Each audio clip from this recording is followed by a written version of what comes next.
Our next speaker is not a stranger to the speaking stage, both nationally and internationally. Marilyn Barnewall has been highly demanded of, in part because of the in-depth research that she has done on the world of private banking, profitability, and her yearly published surveys. As a result of her research, she coined the terms like upscale, active and passive, and those types of investors. Her research became known as the active-passive energy syndrome, otherwise known as APES, and included interviews with over 500 of America's self-made affluents. After 2 decades of working for banks directly, she started her own company specializing in marketing segmentation, strategies designed to identify affluent and middle-class customer niches. She started with wealth creation, private banking in America, and in 1989, Forbes magazine hailed her as the Dean of American Private Banking. She's also been named Who's Who in America in 2005, Who's Who in American Women, 2006, Who's Who in Finance and Business, 2006, and Who's Who in the World, 2008. Town and Country magazine calls her the guru of North American private banking. And please give a warm welcome to my friend, financial guru, Miss Marilyn Barnewall. Thank you very much, Representative Connie. You know, one of the things that I've learned in the past couple of months since I met Representative Ray Scott at the last Save America thing that I took part in the Doubletree Inn in Grand Junction. I'm a Denver native, by the way, transplanted to Grand Junction in '95. There's a difference in the words politician and elected official. These two guys are elected officials.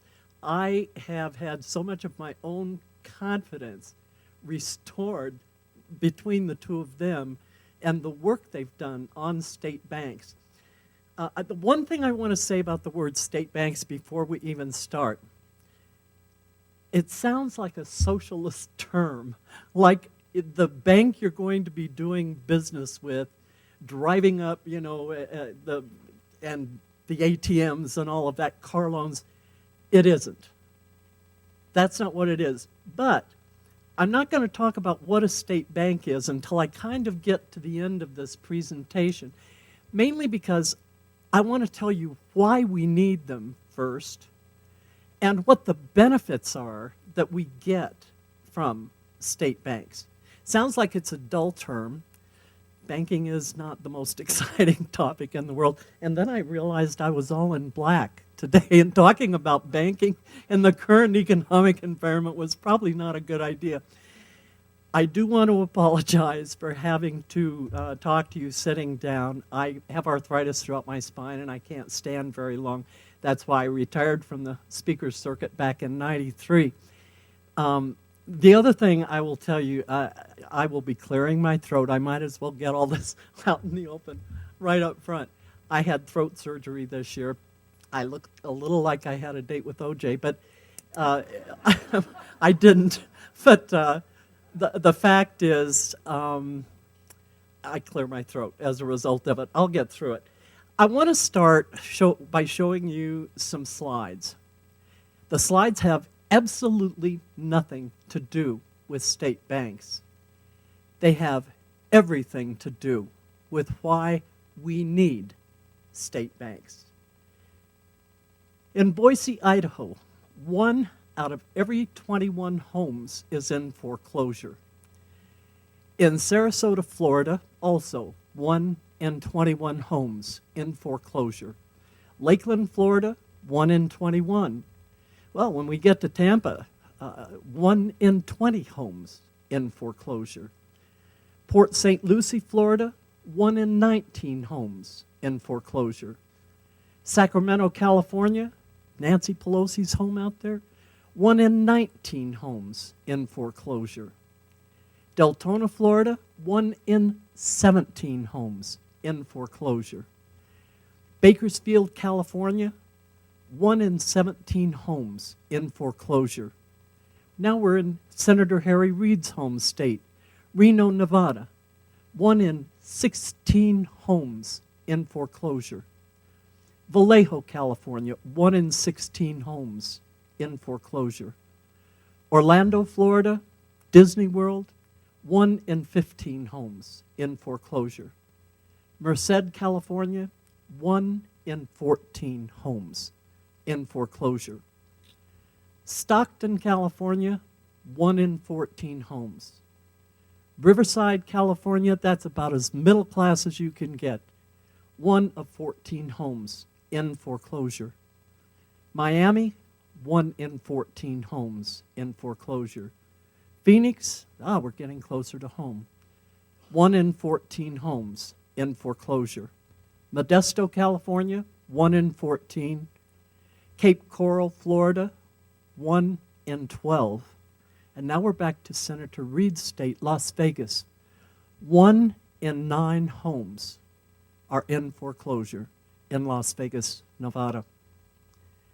Now, the Federal Reserve, well, the Federal Reserve Act passed, as you all know, in 1913. So in 2013, the Federal Reserve will be 100 years old. If we allow it to continue, I would recommend an early burial, and one, by the way, without honor.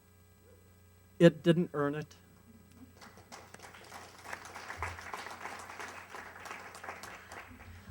I was interested in hearing John Michael refer to the Fed as, a private corporation. I call it a cartel. It's a cartel of bankers owned and run for the benefit of bankers, just like OPEC runs its cartel to the advantage of oil-producing nations. The Fed, in my view, is not a legitimate central bank. And I want to take just a couple of seconds and tell you why. The Federal Reserve, if you really look at what it does, is a wholesaler of our money. It's a middleman. It really does nothing. It creates nothing, and it gets paid very well for doing that. That's really the truth about the Federal Reserve System. And it's a system. It isn't a bank. So when you say Federal Reserve Bank, it is an inaccurate statement. It's the Federal Reserve System. I say it's not legitimate. I want to talk about the Constitution of the United States of America, Article 1, Section 8. The Congress shall have the power. It doesn't say the Federal Reserve System. Doesn't say even the Federal Reserve Bank. The Congress shall have power to borrow money on the credit of the United States to regulate commerce with foreign nations and among the several states and Indian tribes. The Congress shall have power to coin money, regulate the value thereof and of foreign coin, and fix the standard weights and measures. Now, thanks to Congressman Ron Paul and a lot of other people who had a lot of courage, because I started writing about Ron Paul and his bill to get the Federal Reserve audited at the very time it started. And boy, initially he couldn't find anyone to support him. And the Federal Reserve was performing so badly that he ended up with almost the entire House of Representatives supporting his legislation. But as John Michael was saying, the audit that they did, and it's only a partial audit, about half, they estimate, they really don't know how much, a great deal of what the Federal Reserve System does is off balance sheet. Now, if that doesn't scare you, nothing will. I have a friend who's very highly placed in government who has told me that the only way they will ever really know what the Federal Reserve owes and has agreed to is if and when it fails, and he says, by the way, this is not a day-to-day thing, it's an hour-to-hour thing at this current time. But he says the only way they will know is to have people come forward with the off-balance sheet deals that have been made, and they're going to have to be able to prove they have the deal, and if they can prove it, we'll have to deal with it, and if they can't prove it, we'll say, sorry, we can't deal with it. But the audit shows $16 trillion in zero-interest loans, or near zero. The interesting thing was that they were secret loans, that they were to American and foreign banks and businesses, and as John Michael said, the usual names. Citibank got, I want to go back up here. Citibank got 2.5 trillion. Morgan Stanley got 2.04 trillion. Merrill Lynch got 1.9 trillion. Bank of America 1.3 trillion. And since B of A and Merrill Lynch are now the same, they ended up getting 3.2, so they got the highest amount. So it wasn't just Wall Street bankers that got money. 3.1 trillion went to foreign financial institutions. The biggest one, I believe, was Deutsche Bank in Germany, which is, you know, we're hearing all about how strong the German economy is right now, that they're going to take over the Europe, they and Sarkozy in France and so on. Well, they sure got a lot of money. One of the things, by the way, that I think is confusing to Americans is, how can they do this? How can they hide this money? The United States, the International Monetary Fund and the Federal Reserve System are kissing cousins. The United States supports and pays for 40% of the International Monetary Fund's activities. So it's very hard to identify the funds flowing out. Are they international monetary funds? Are they Federal Reserve funds? That's how they get away with a lot of this, just so you know. The point of the photographs and these comments about the Fed, because I'm here to talk about state banks, not the Federal Reserve System, while they were doing all of this, 6.5 million American homeowners were either delinquent or facing foreclosure on their mortgages. Every one of those red dots that was up there is a heartbreak, a broken dream. And they're giving our money to Deutsche Bank. So, are we having an adventure? That I don't know about. Anyway, self-fulfilling prophecy here. Here's our debt, and if you think it can be repaid, you're dreaming. A new article that's out, research data, if all money owned by all American banks, businesses, and individuals was gathered up today and sent to the U.S. government, there would not be enough to pay just our national debt. The only way to create more money is to go out and make more money, which immediately does what? Creates more debt, because every dollar that's printed is already 46 cents in the hole. So there is no way that we can pay this debt. This is the game that's being played, and it is being played, and it has been planned. It's been very well planned. I wrote a chapter of the history of the change of the banking legislation that our legislators gave us after the Great Depression. Glass-Steagall, of course, the McFadden Act that prevented interstate branch banking and so on. But it goes back even more. And any of you that want to read that chapter out of The Flight of the Black Swan, which is my latest book, I wrote another one that was about fiat currency and that kind of thing.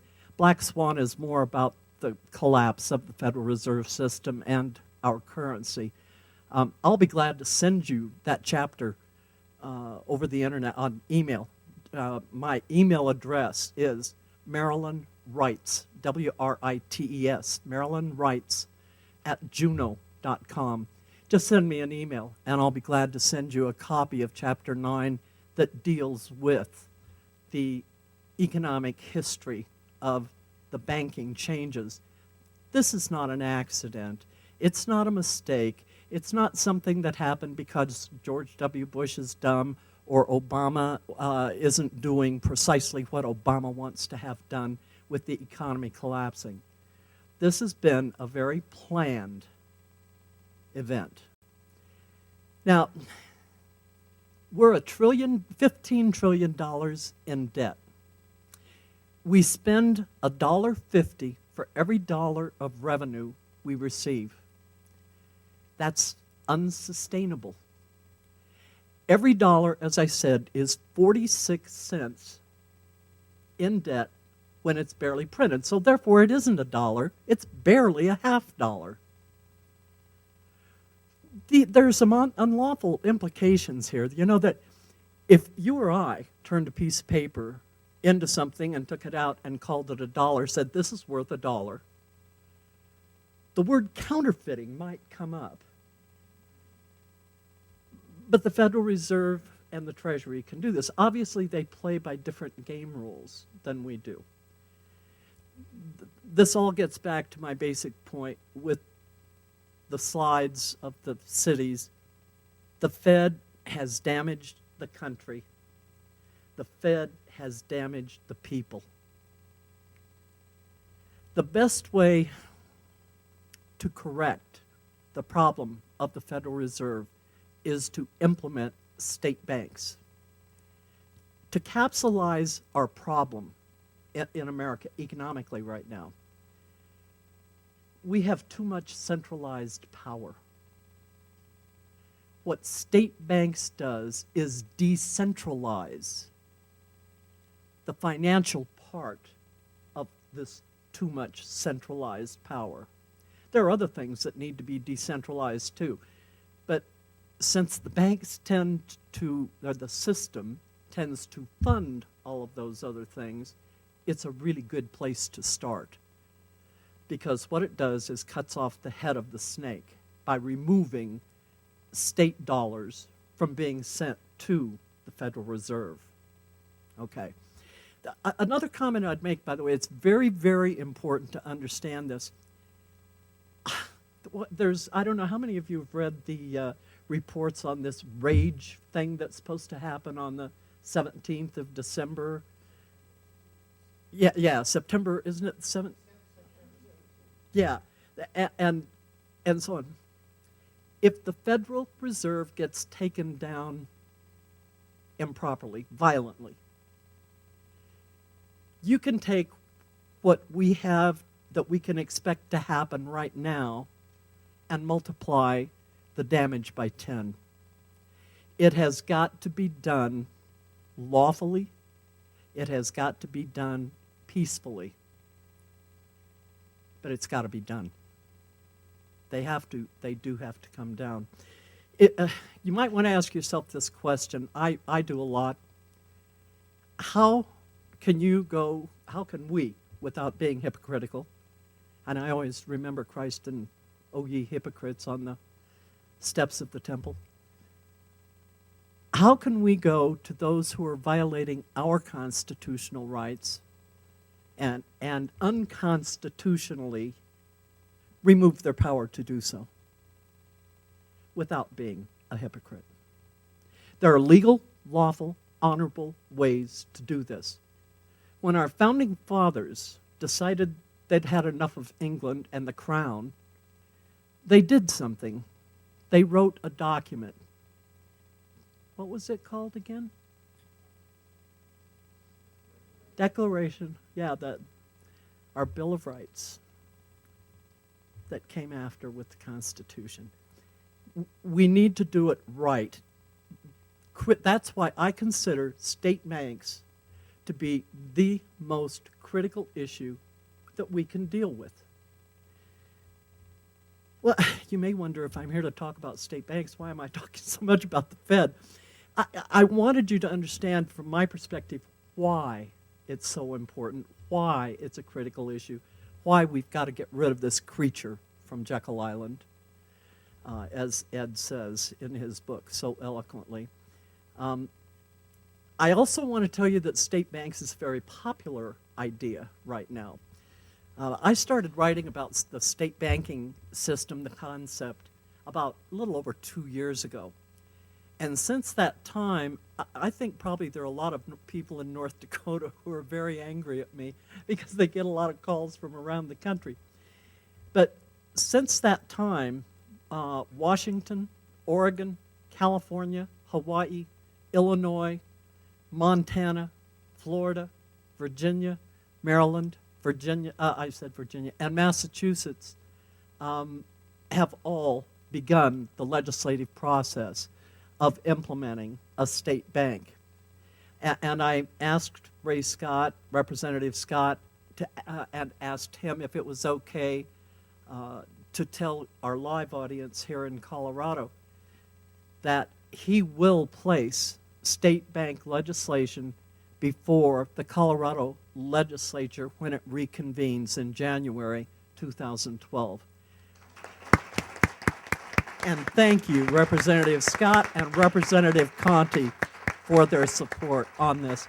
They have been marvelous. There's only one state bank in the United States, and it is in North Dakota. Bank of North Dakota, or as we lovingly call it, BND. So, because we get tired of saying Bank of North Dakota sometimes. It is 93 years old, formed in 1919. So when we talk about what we can expect from a state bank, we don't have to guess. We've got history on our side. What are the benefits of a state bank? The first thing I have to say, I don't have time to tell you now, but please accept the fact we have state chartered banks in Colorado now. Most states have state chartered banks, right? This is not the same thing. This is a state-owned bank. It's not a state-chartered bank. The state bank, when you have a state-owned bank, charters members itself. So it is not a state-chartered bank. They're two different things. Okay. It's a confusing explanation, so just accept, please, my word for it. They're very different. A state bank is owned by the state. A state-chartered bank is not.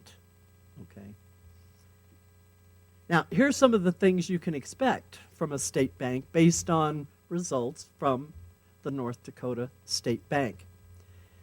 With a population of about 650,000 people, the North Dakota State Bank has, during the past 10 years, paid the state of North Dakota $325 million from bank profits.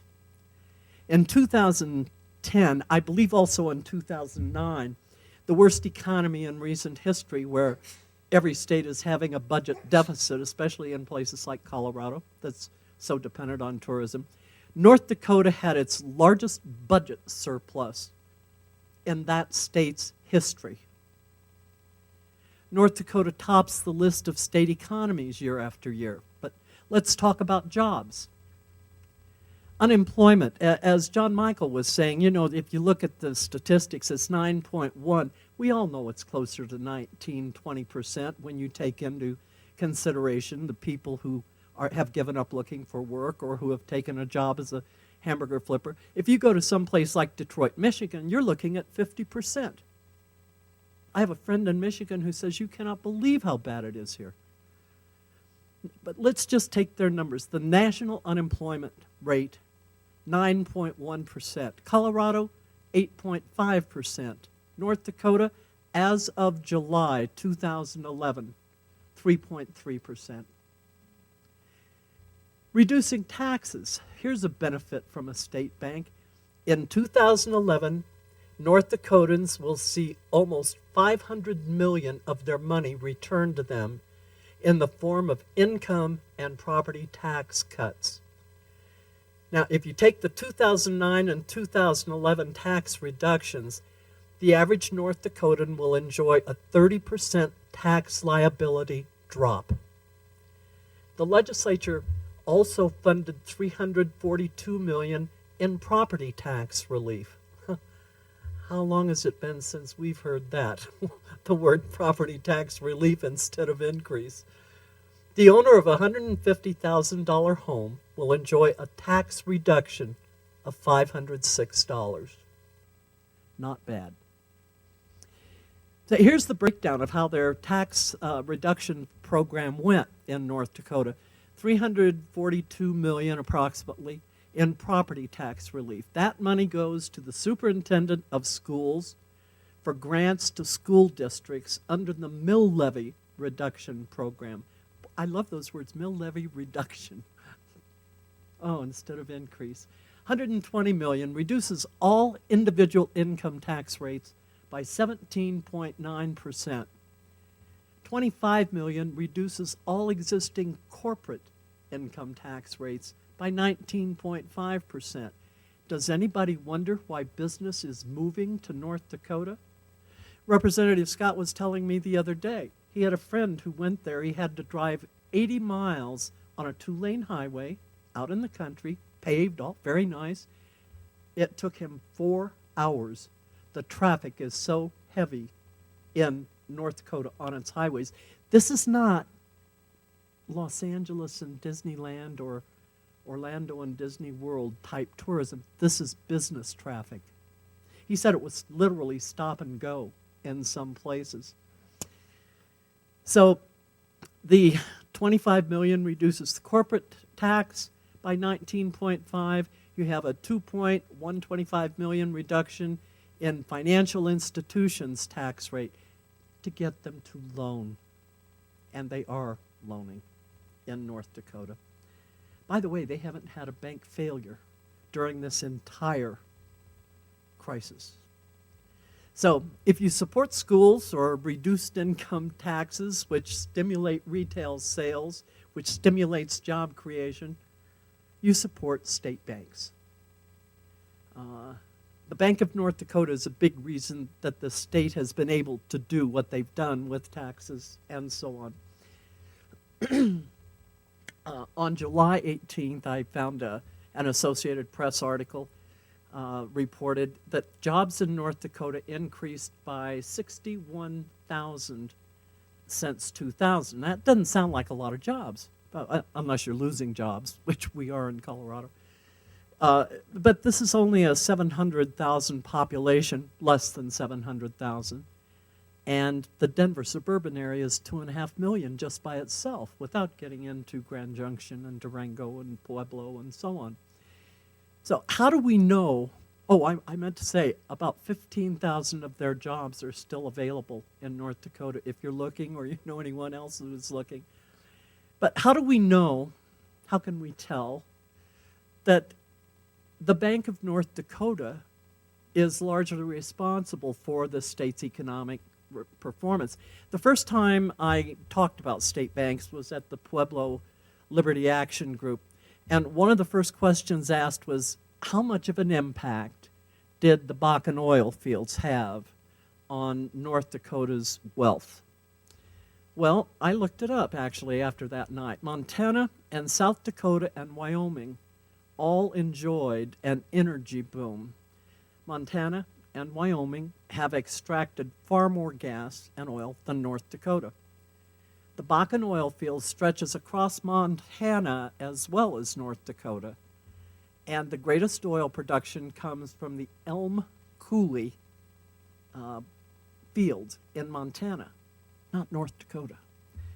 The unemployment rate in Montana is 7.7%. It's 3.3% in North Dakota. Alaska has roughly the same population North Dakota has. It produces about twice as much oil as they're getting out of the Bakken fields. Unemployment in Alaska is also 7.7%. In 2000, this is a good statistic. I really like this one. In 2009, North Dakota's payroll growth, key statistic to business growth, payroll growth in the private, not the public, the private sector, was 5.2%. The payroll growth in Texas placed it second at 2.6%. That's exactly half of the performance in North Dakota. I would point out that Texas is the largest oil-producing state in the Union at 1 million barrels per day. So it's not the oil of the Bakken fields that is driving this wealth that's going on in North Dakota. North Dakota's fourth in oil production since Bakken. Texas is first, Alaska second. Surprisingly, California is third. And if you haven't heard about the unemployment statistical data coming out of California, it's pretty terrible. It's way up in the mid 25%. At least that's what they're admitting to. So what is it they have in North Dakota that they don't have in Texas, Alaska, and California? A state bank. So now, what is a state bank? Finally, it's an administrative function. It's not a bank on a street corner. It's an administrative function. It's an administrative function that owns a vault. And that vault is going to have a lot of cash in it. Either Federal Reserve notes or perhaps when everything falls apart, it could have its own state currency in it. Fact of the matter is you can't have a state currency without a state bank, but we'll get to that in a minute. The vault holds the state's money. Every state collects taxes and fees, but only North Dakota can keep it in state because it owns its own bank that owns its own vault. Now understand what that means. It has a state bank so it can put state taxes and state fees into that bank to invest in not Wells Fargo's deposits, who they're headquartered in San Francisco, or Bank of America's deposits, they're headquartered in Charlotte, North Carolina, or Citigroups, they're headquartered in New York City. They keep them in North Dakota. The other 49 states don't. They largely put their deposits in major banks, and they get loaned out outside of the banks. As an administrator, the bank grants charters to state banks saying, okay, you can, okay, you can't, depending on the quality of the investors in the bank, depending on the quality of the loan policies and controls that they have. The point is, the banks that the people and businesses continue to do business with are owned just as they are now by independent investors. But now, instead of being licensed by the comptroller of the currency, and instead of being totally governed, the new legislation makes it possible for the Federal Reserve to govern anything that turns over $1 on any day. But the fact is, they aren't tied to the Federal Reserve should the Federal Reserve fail. And that's one of the biggest reasons. If the financial system fails, what are your national banks going to be able to do? Fail with the federal system, because that's the system the national banks are tied to. Okay. So it administers things. The state bank administers things. How am I on time? Okay, thank you. Okay, thank you. It administers things. It doesn't run the banks on Main Street. That's the big message. As I said when I started, this sounds like a socialist system. It is 180 degrees the opposite of a socialist system. It decentralizes the power base in Washington of the Federal Reserve System and New York. The other thing that it does, a state bank acts as a correspondent bank for its chartered members. Do you all know what a correspondent bank is? Anybody? Okay.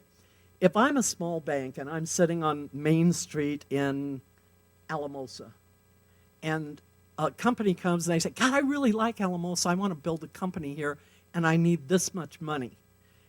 And because this is, not Denver or Colorado Springs, it doesn't have the money. So what happens now is that bank, that little bank, has to go to Wells Fargo or Bank of America or one of the other too big to jail guys and get and offer this loan, to them to participate. They become then a correspondent bank. With a state bank, instead of going to these big banks, they go to the state bank. And the state decides, is this the best for the economy? And so on. The decisions are made on the basis of the state, the welfare of the state and the people, and the economy of of the state. Okay. Does that make it clear what a correspondent bank is? They share loans. They also dictate some terms. They get paid for it, and so on. So here's an organizational chart for a state bank. Now, in North Dakota, that chart over, you have the governor up at the top. And I understand sometimes you have lousy governors, just like you have lousy presidents. But let me tell you what, it's a whole lot easier, I don't care what state you live in, to get on a bus and go to the state capitol than it is to get on an airplane and go to Washington, D.C. if you have somebody who's doing something out of line. But other states have other economic strengths. In North Dakota, the advisory board is made up of the state treasurer. This is the economic advisory board.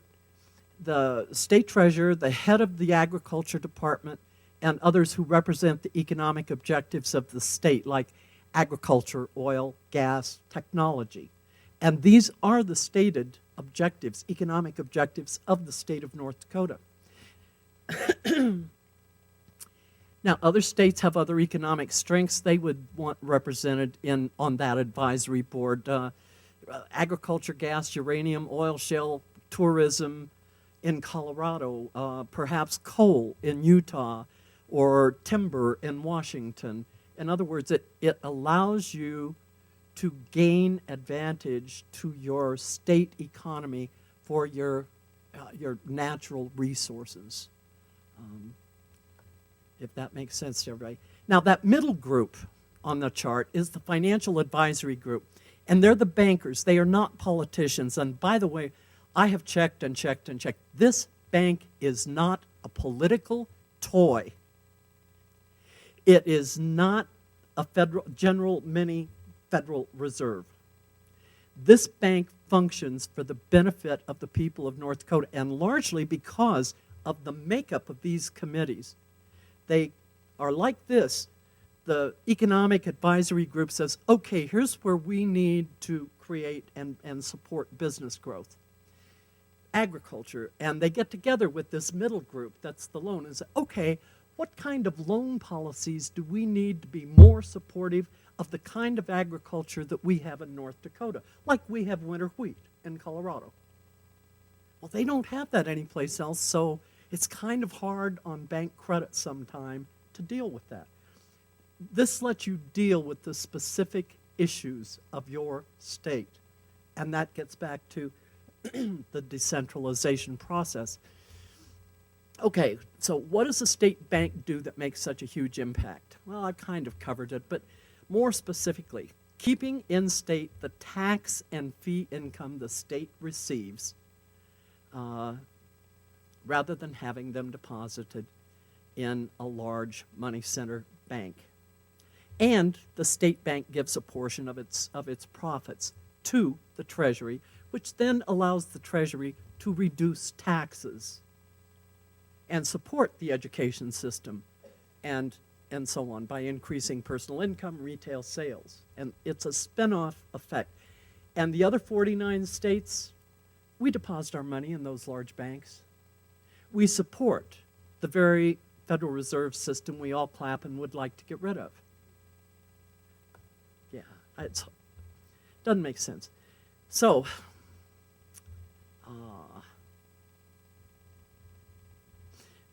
one thing for sure, by the way, the big banks don't pay any part of their profit to the state. They do pay taxes if they can't find a loophole for it. But it has been estimated that because of this one thing, keeping your tax dollars and your fees within the state, one thing can turn the entire economy in a state around within 1 year.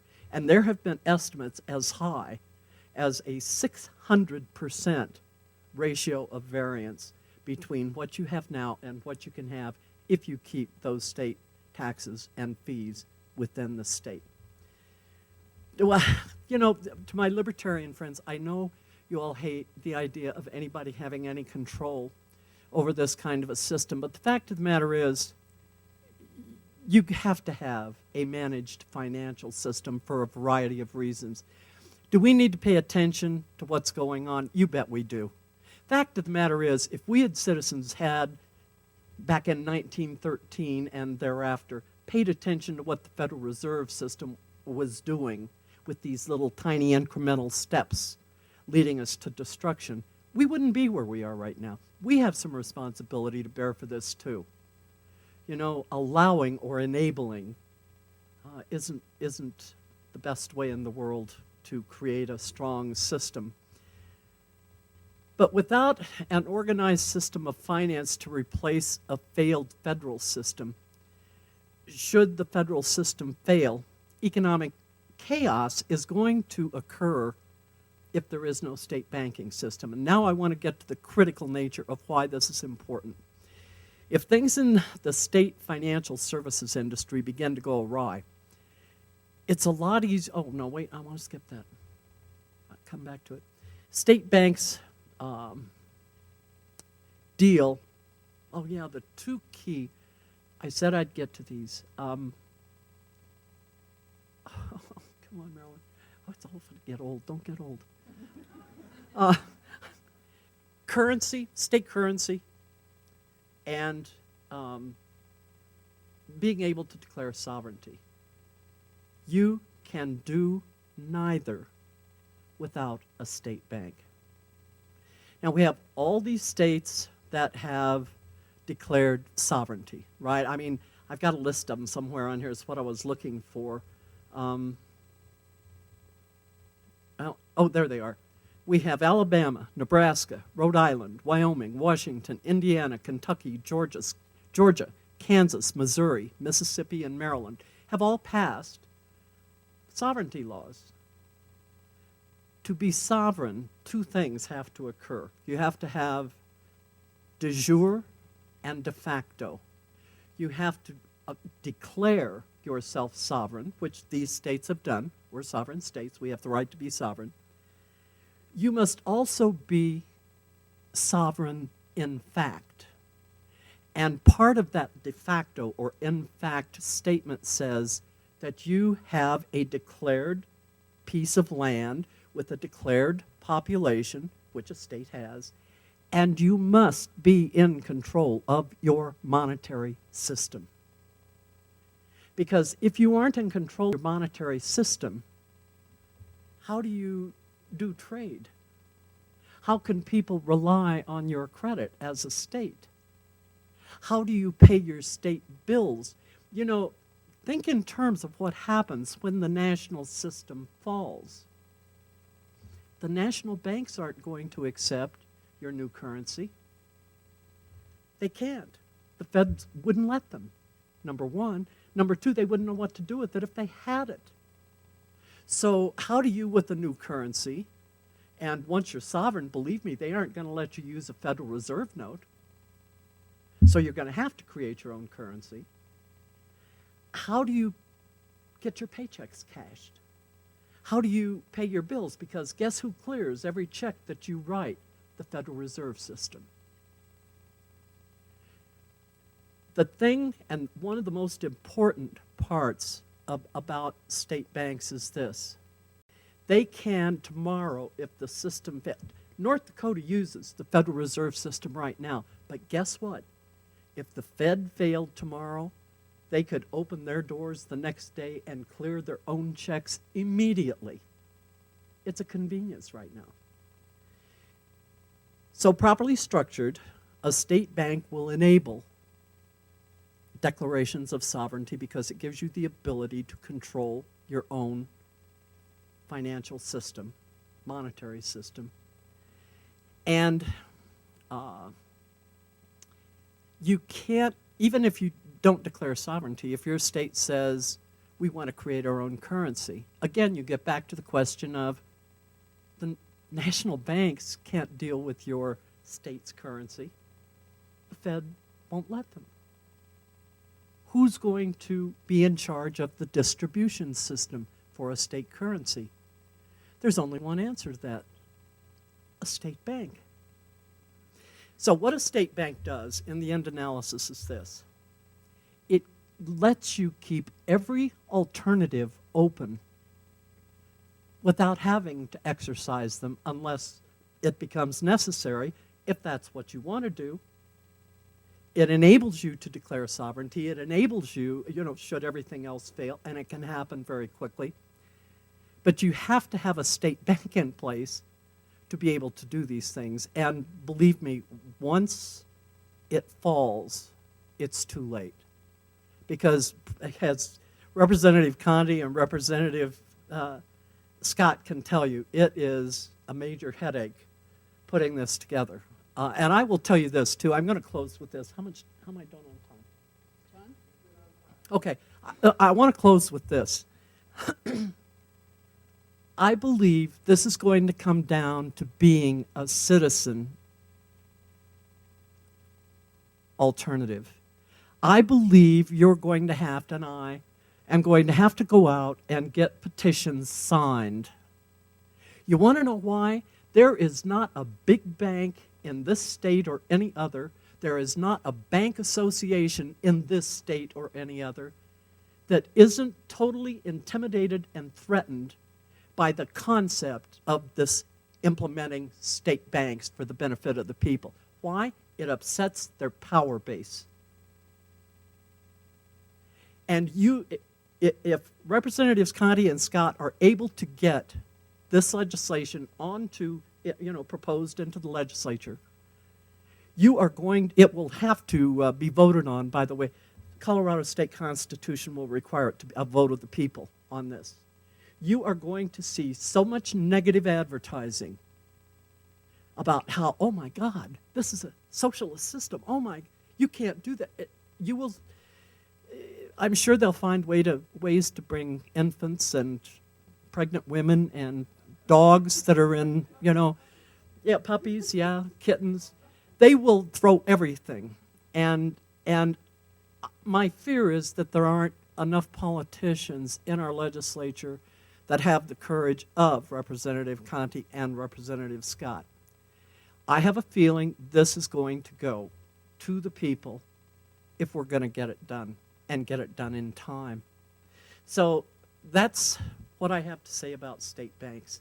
I just happen to think it's probably the most critical issue that we, the people, can honest to God do something about instead of talk about. And one of the things, by the way, I love about the Save America Foundation is I really like being around people who talk about solutions instead of continuing to educate me about the problems. I know what the problems are. Most of you know what the problems are. But anyway, thank you very much for your kind attention. I appreciate it very much. Thank you. Modern day founding father, the modern day founding mother, right here, Marilyn Barnewall. Make no mistake about it. Please visit SaveAmericaFoundation.com. She has written the battle plan for this initiative, and it's posted there. And all the different areas that you can help, and there are numerous things because it's an action item. They're all listed there, so please visit the site and support Marilyn and Kathleen Conti and Ray Scott as we travel around this country. All the other states are supportive of this initiative. It can't be done without your help and the help of these folks in the House and Congress. So please, another round of applause for Marilyn Barnewall.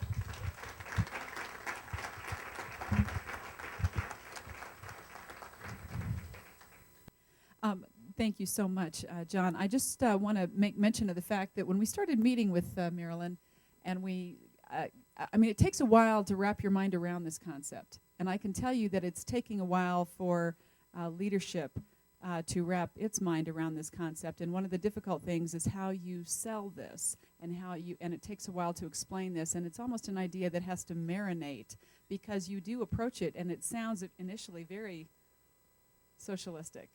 But then the more you hear about it, the more you're like, oh, but it kind of opens up. So keep in mind what she's had to present here in about an hour suddenly has to be presented in about a 2-minute soundbite.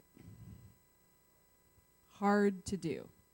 And this is one of the reasons why we're looking at and probably going to be reduced to a study, not a bill, but a resolution resolution that will allow us to study this as to the specific implementation and how the monetary benefits that would be for the state of Colorado with our unique strengths as a state that we have. Like she was talking about, that you would need representation on the different panels so that they could understand those unique industries and attributes.